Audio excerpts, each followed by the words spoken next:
Sziasztok! Megnézzük, hogy mi újság a szeretett kedvessel, mit lehet róla tudni, hogy van ő, mit csinál, mind gondolkodik, gondol-e rátok, tervez-e veletek bármit.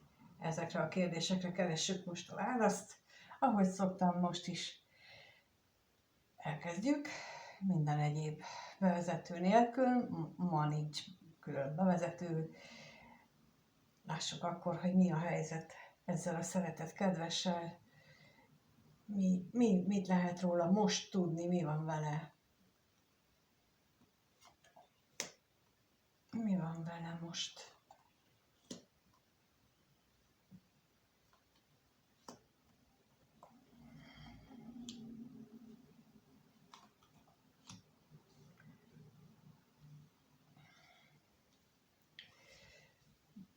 Szomorkodik, busul, olyan, mintha ő végig tekintene az életén. Végig tekinthet azon is,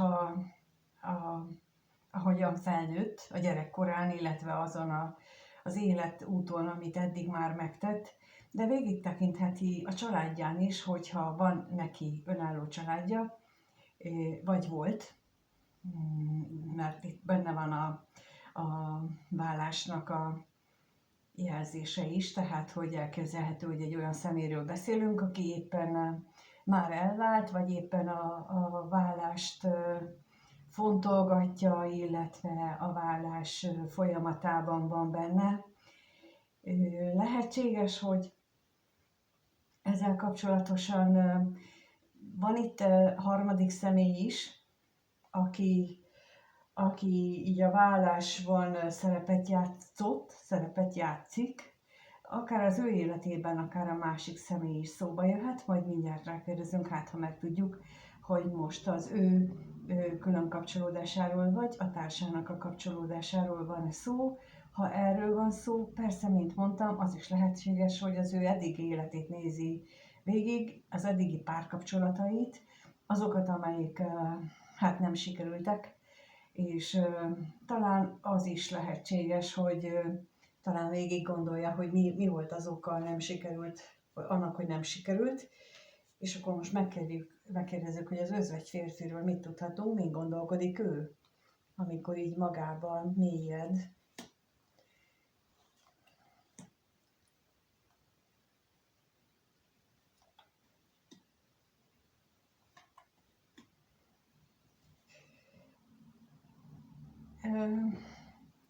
Sajnos azt tudom mondani, hogy ő most leginkább le van akadva az anyagi világnál, az, hogy mi lesz ő vele most, vagy hogyan tudna ő tovább menni, és ez teljesen padlóra küldi, lelkileg teljesen kicsinálja. Hát látható itt, hogy belebetegszik lelkileg. Egy borzasztó nagy lelki traumát él most, tehát úgy látom. Na nézzük ezt a látogatást. Kire vonatkozik itt ez a 3-as kapcsolat? Ki az,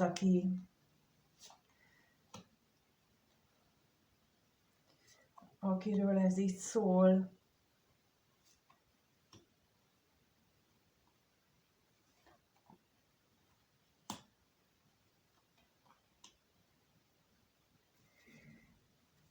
Lehetséges, hogy itt valamilyen munkához van köze, valamelyikőjük, vagy hát, na, tehát hogyha van itt 3-as kapcsolódás, akinél van, akkor inkább így fogalmazok.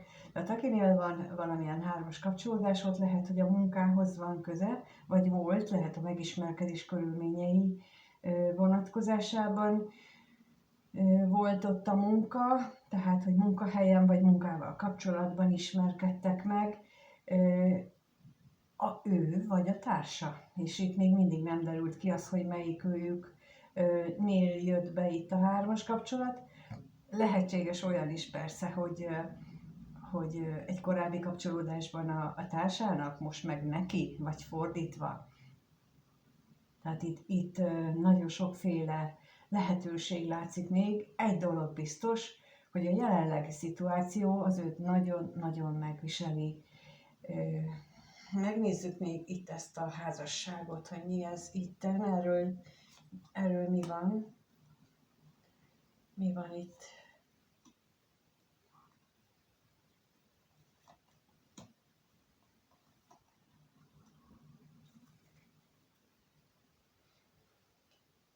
Úgy látom, hogy ő még azért reménykedett volna, vagy reménykedne abban, hogy ez a kapcsolat helyrehozható, vagy volt olyan időszaka, tehát hogyha már egy lezárult dologról beszélünk, tehát hogy volt olyan időszak, amikor ő reménykedett abban, hogy helyrehozható az a kapcsolat, de az látszik, hogy a másik fél az határozottan elzárkózott. És ha ez most van éppen folyamatban, akkor bizony ilyesmi lehet a háttérben, hogy a másik fél az, aki akadályokat gördít, vagy az is lehetséges, hogy a másik fél az, aki akadályokat gördít. Most valahogy ezt mondom, azért is álltam meg, hogy akkor itt az is lehet, akinél pillanatnyilag folyamatban van, és azért van itt ilyen nagy dilemmába és kétségbeesésbe, hogy akadályokat gördít folyamatosan. És tudjátok, az a helyzet, hogy vannak ilyen kapcsolódások, hogy mindegyikőjük érzi már azt, hogy itt valamiféle eltérő úton kellene tovább haladni, de az egyikben nagyobb a függőség, mint a másikban. És itt most például ennek az energiáját érzem, hogy nem az érzések vannak itt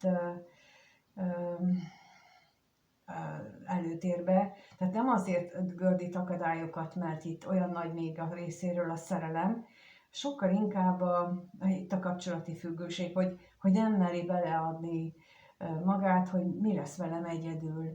És őt is ez kétségbe ejti, és ráadásul még húzzák is az időt.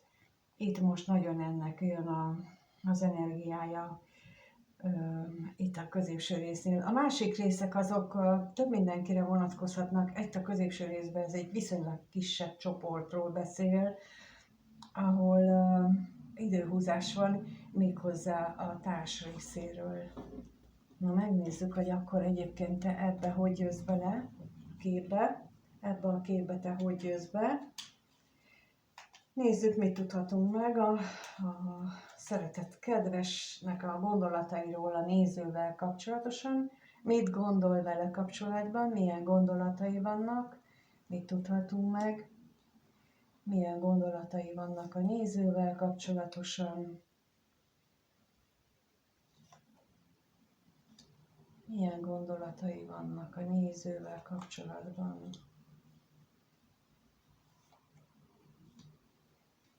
No, hát ami látszik, az az, hogy veled kapcsolatosan sem határozott. Itt is az mutatkozik, hogy egyszer hatalmas vágy tombol benne, hogy találkozzatok, vagy hogy egyáltalán melletted legyen, másszor pedig a rengeteg akadályt látja, ami elválaszt titeket. Megnézzük ezt az ellenséget, hogy milyen akadályt lát.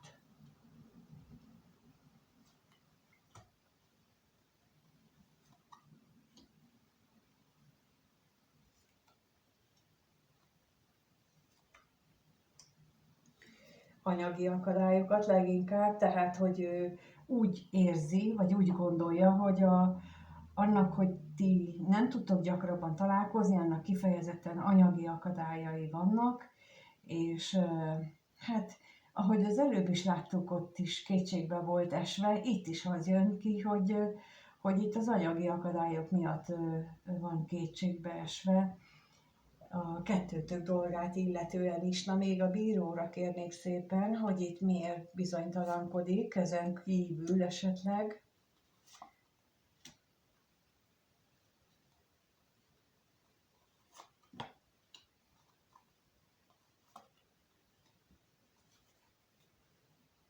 Itt érdekes, hogy ugye azt kérdezte, hogy miért bizonytalankodik, hát fél az érzésektől.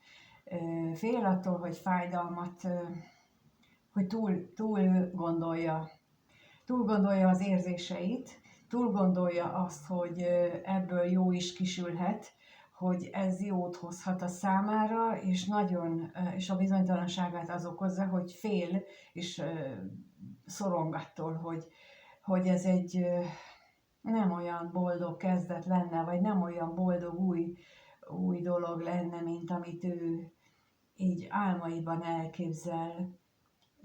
Mert hogy itt látszik, hogy ő nagyon nagy hangsúlyt fektet az anyagiakra, hát bizony azt hiszem itt ő neki meg kell tapasztalnia előtte ezt a mélységeket, hogy valamit feladni.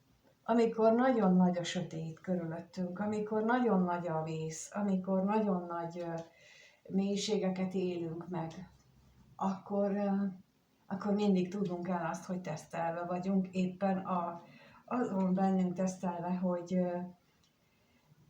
hogy a válsághelyzetben kihez fordulunk, a haraghoz, az indulathoz, vagy a teremtőhöz. Most véletlenül az jutott eszembe, amikor a Csillagok háborújában bement a Luke Skywalker a barlangba, és ugye előtte mondta neki a Yoda mester, hogy ott bent csak a sötét oldaladdal fogsz találkozni, senki nem vár rád, és hogy ott le tudja győzni az ember magát, és itt is a mélységekben csak a saját sötét oldalunkkal találjuk szembe magunkat, és hogy most engedünk-e neki és a kétségbeesésnek, vagy pedig tekintetünket, bizalmunkat az égiekre vetjük, na erre szolgálnak ezek a nagy megpróbáltatások, és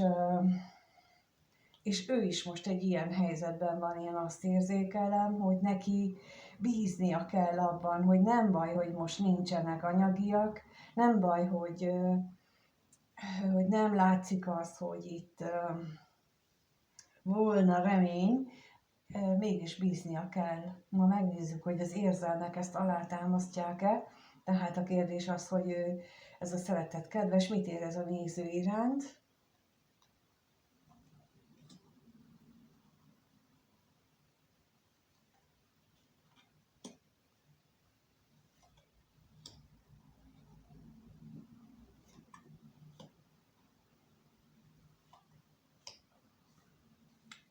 Nagyon érdekes, mert én annak idején a hittel, illetve a hitem akkor erősödött meg, amikor például a Csillagok háborúját néztem, és én akkor éreztem úgy, hogy az igaz, hogy valóban ilyen választás előtt állunk valamennyien, 11 nehány évesen, amikor ezt először olvastam és láttam, úgyhogy, és azóta is tökéletesen ezt gondolom, hogy az életünk folyamatos választások sorozata, hogy melyik utat választjuk, a bennünk lévő haragot, dühöt, indulatot, az, ami a sötét oldalhoz vezet, vagy pedig a bizalmat, a hitet a teremtő iránt, ahogyan ez a Jedi kiképzésben is folyamatosan ott van.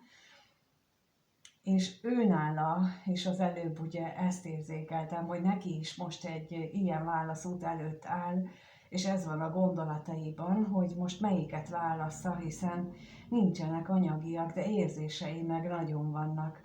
És bizony ez a kettősség, ez ezt jelenti. Tehát, hogyha csak az anyagiakból akarok, vagy csak akkor merek belevágni egy kapcsolatba, hogyha az anyagiak megvannak, akkor biztos, hogy magába szippant előbb-utóbb a sötét oldalunk, illetve nem csak a miénk, hanem a teremtésben létező sötét oldal, és ha pedig hiszünk abban, hogy van jó, és majd az segít rajtunk, akkor az fog győzni. És ha nem így van, akkor is legalább ez átsegít a világon. Nekem ez a nézőpontom, és én elég sok mindent megéltem már, és muszáj volt egy ilyen pozitív nézőpontot kialakítani, különben nem lehetett volna túlélni. Na de itt érzésekre kérdeztem rá, és úgy érzi ő, hogy amit ott az elején láttunk, hogy az a kapcsolat, ami befejeződött, vagy éppen most fejeződik be, ott az a társ az elvett tőle mindent, minden érzést, kiszipolyozta őt, és ő most úgy éli meg, minthogyha neki már nem maradtak volna érzései, és ő ezt nem is tudja, hogy hogyan tudná elmondani, nem tudja szavakba önteni, hogy mit érez most éppen, de borzasztó ez a szerencsétlenséggel azt érzi, hogy ő egy teljesen kiszolgáltatott, szörnyű helyzetben van, és ezen töri a fejét, hogy most akkor mit kezdjen ő itt érzelem szintjén, nézzük a veszteséget.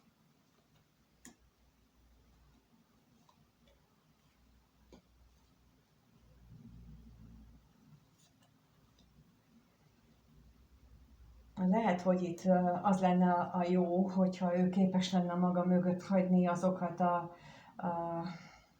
beteges ragaszkodásait bizonyos dolgokhoz, bizonyos ábrándokhoz, és ugye legelején azzal kezdődött, hogy ő szörnyen figyel arra, hogy mit hozott ő a családi mintából, például ezeket az ábrándokat, például ezeket a nézőpontokat, az, hogy egy családnak hogy kell kinézni, hogy egy családfőnek mit kell csinálni, és azt tapasztaltam, hogy nagyon sok esetben eltér a belső megélésünk attól, amit a környezetünk belőlünk megtapasztal.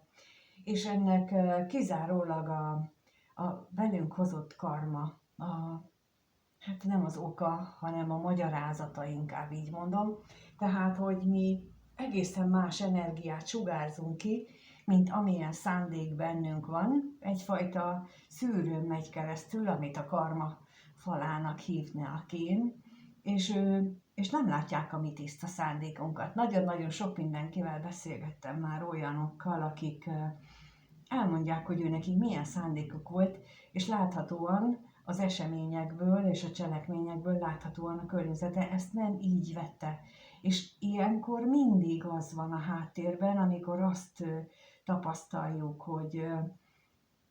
hogy a másik ember másképp értelmezi, amit mi csinálunk, vagy mondunk, hogy a mi mondókánkat, a mi szándékunkat megszűri a saját karmánk, és bizony ezt a karmát kellene ledolgozni. Itt is ezt mutatják, hogy ezt a karmát kellene neki hátrahagyni, hogy ő miért érzi azt, hogy ez veszteség. Honnan ered ez benne? Ezeket a kérdéseket kellene neki föltennie, vagy mindenki, akit ilyennel érintett, tegye fel magának ezt a kérdést, hogy mi az, amit nekem most meg kellene látnom, mi az, amit hátra kellene hagynom, mi az, ami akadályoz engem abban, hogy az legyek aki, és bizony ezek néha nagyon fájó dolgok tudnak előjönni, de nem kell félni, az jó. Hadd fájjon, minél jobban fáj, annál jobb lesz a végeredmény.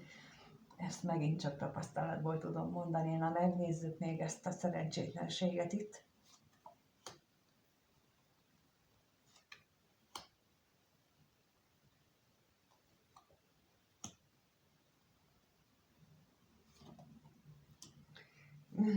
Mondom, hogy állandóan ebbe a régi mintáiba van bele zuhanva, és a veled kapcsolatos érzéseit is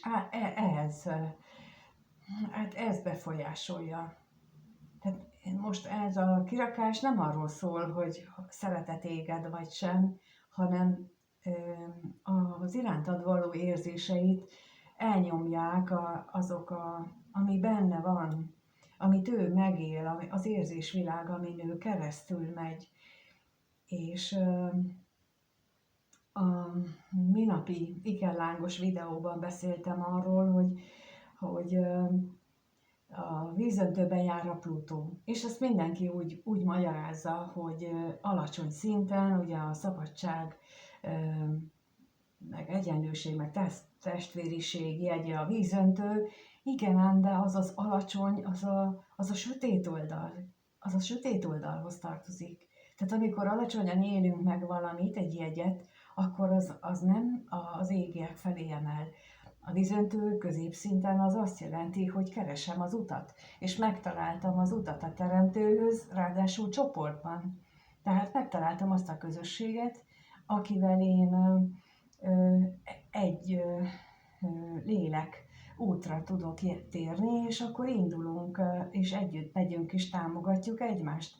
Ez a vízöntő középső szintje, és van ennek egy magasabb szintje még ettől, amikor, hát az már igazán magas szint, azt még csak célként se tudnám megjelölni most pillanatnyilag, mert nagyon-nagyon örülnék, hogyha egyáltalán a középső szintre tudnánk fókuszálni, és nem ez a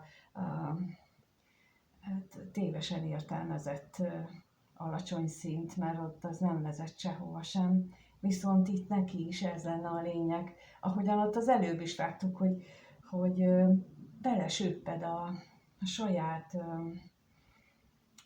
téveigésébe, a saját téveszméjébe, itt is mutatják, tehát folyamatosan itt az érzései tekintetében is ott ebbe a téves érzésekbe, a sötét oldal által mutatott téves érzésekbe bolyónk, és ebből kellene kimászni, és például a meglévő kapcsolatokat is csak az érzelmi felemelkedéssel lehet meggyógyítani, megjavítani. Tehát ez az, amire szokták mondani, hogy magasabb szintről nézzünk rá, vagy amit Einstein mondott, hogy nem lehet egy dolgot ugyanazon a szinten megjavítani, vagy helyrehozni, mint ahol elkövettük, hanem egy másik szintről kell, bizony egy másik tudati szintről kell. És ő bizony, Einstein egy nagyon magas tudati szinten volt, amikor ő a munkáit megalkotta, a relativitás elmélettől kezdve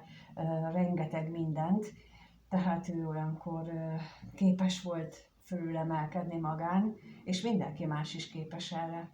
Mint ahogy mondtam, mindenkinek ott van a sötét oldal, de választás kérdése, hogy én az égi utat választom, őnek is ez lenne a megoldás, itt is ez jön ki, hogy az lenne a megoldás, hogy hagyjam el a fenébe ezt az egészet, azt a régi dolgoknak a siránkozását.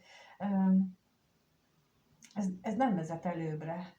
Ezzel nem juthat előbbre, hogy azon siránkozik, hogy ő mit szeretett volna.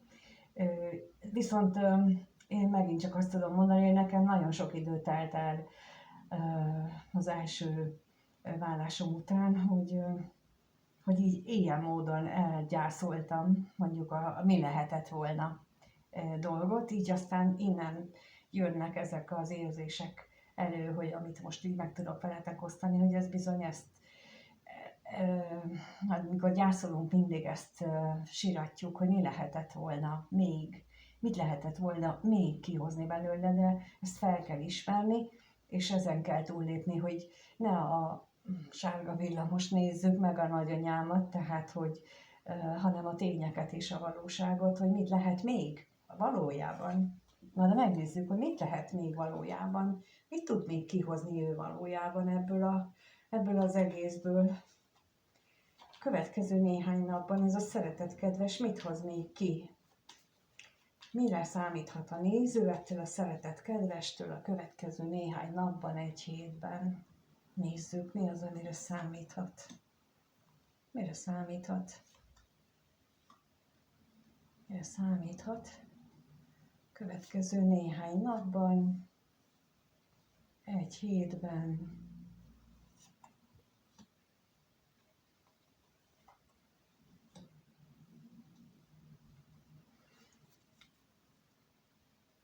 Őrült mód vágyakozni fog, méghozzá az érzésekre. Ugye, amit az előbb mondtam, hogy itt nagyon fontos a szándék, és hogyha ő érzékeli ezeket az energiákat, amiben segítség érkezik, mindannyiunknak jön, csak nem érzékeljük, akkor ő képes erre fókuszálni, képes ezekre a mély és tiszta érzésekre fókuszálni, és ez fölszítja benne a vágyat, ami már jó régóta ott van, és hát ebből aztán rengeteg minden történhet, de megnézzük a hamisságot, hogy miért van ez itt. Ne bizonytalankodjál, édesem, főleg ne ennyire. Hát azért van benne ez a bizonytalanság még, mert nagyon nehéz ez a váltás. És ezt én nem kétlem.